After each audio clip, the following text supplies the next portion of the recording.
ప్రియమైన సహోదరి సహోదరులారా, ఈ వారం మనం ఆగమన కాల 4వ ఆదివారంలోనికి ప్రవేశించి ఉన్నాము.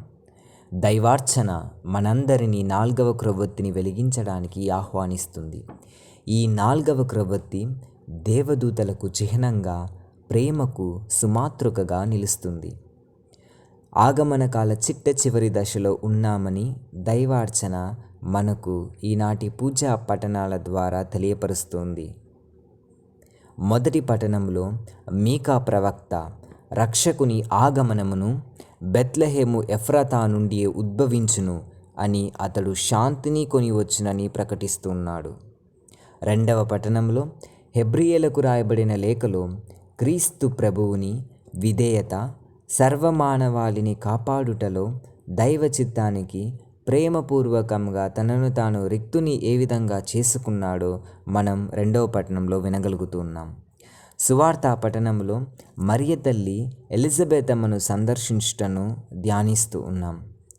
ఇక్కడ ఈ ఇద్దరు స్త్రీలు నిరీక్షణకు, విధేయతకు, ప్రేమకు, త్యాగపూరితమైన జీవనానికి ఆదర్శంగా నిలుస్తూ ఉన్నారు. ఈ పఠనాలన్నీ దేవునికి మనపై ఉన్న లోతైన ప్రేమను వ్యక్తపరుస్తూ ఉన్నాయి.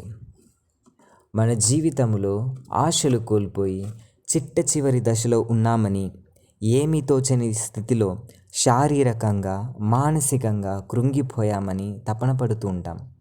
అటువంటి స్థితిలో అద్భుతమైన రీతిలో దేవుడు తన ప్రేమను మనలో వ్యక్తపరుస్తూ ఉన్నాడు.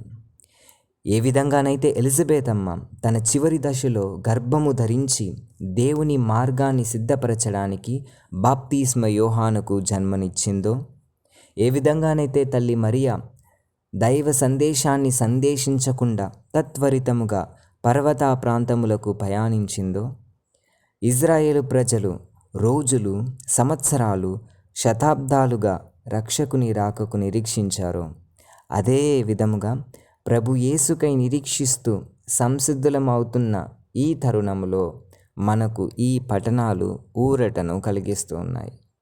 ఆ ఊరట, ఆ తృప్తియే ప్రేమ.